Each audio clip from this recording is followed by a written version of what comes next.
And here we are, the granddaddy of all quantum weirdness, the infamous double-slit experiment. To understand this experiment, we first need to see how particles, or little balls of matter, act. If we randomly shoot a small object, say a marble, at the screen, we see a pattern on the back wall where they went through the slit and hit. Now, if we add a second slit, we would expect to see a second band duplicated to the right. Now, let's look at waves. The waves hit the slit and radiate out, striking the back wall with the most intensity directly in line with the slit. The line of brightness on the back screen shows that intensity. This is similar to the line the marbles make. But when we add the second slit, something different happens. If the top of one wave meets the bottom of another wave, they cancel each other out.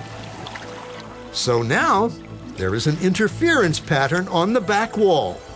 Places where the two tops meet are the highest intensity, the bright lines, and where they cancel, there is nothing. So, when we throw things, that is, matter, through two slits, we get this, two bands of hits. And with waves, we get an interference pattern of many bands.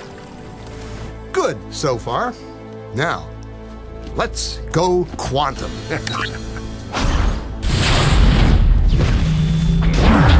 An electron is a tiny, tiny bit of matter, like a tiny marble. Let's fire a stream through one slit. It behaves just like the marble, a single band. So, if we shoot these tiny bits through two slits, we should get, like the marbles, two bands. What? An interference pattern! We fired electrons, tiny bits of matter through. But we get a pattern like waves, not like little marbles. How? How could pieces of matter create an interference pattern like a wave? It doesn't make sense. But physicists are clever. They thought, maybe those little balls are bouncing off each other and creating that pattern.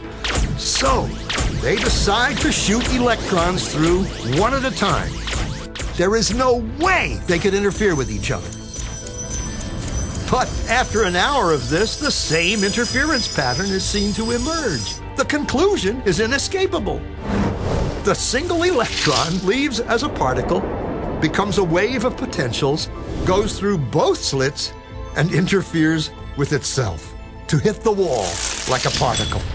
But mathematically, it's even stranger. It goes through both slits, and it goes through neither. And it goes through just one, and it goes through just the other. All of these possibilities are in superposition with each other. But physicists were completely baffled by this.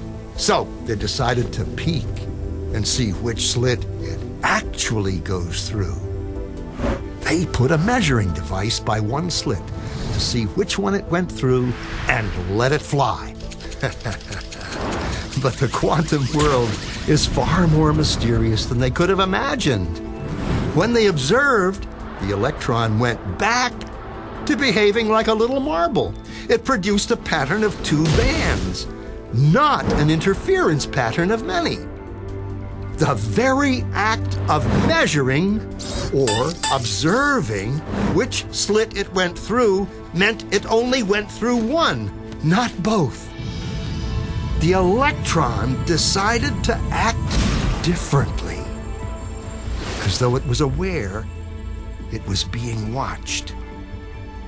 And it was here that physicists stepped forever into the strange, never world of quantum events. What is matter? Marbles or waves? And waves of what? And what does an observer have to do with any of this? The observer collapsed the wave function simply by observing.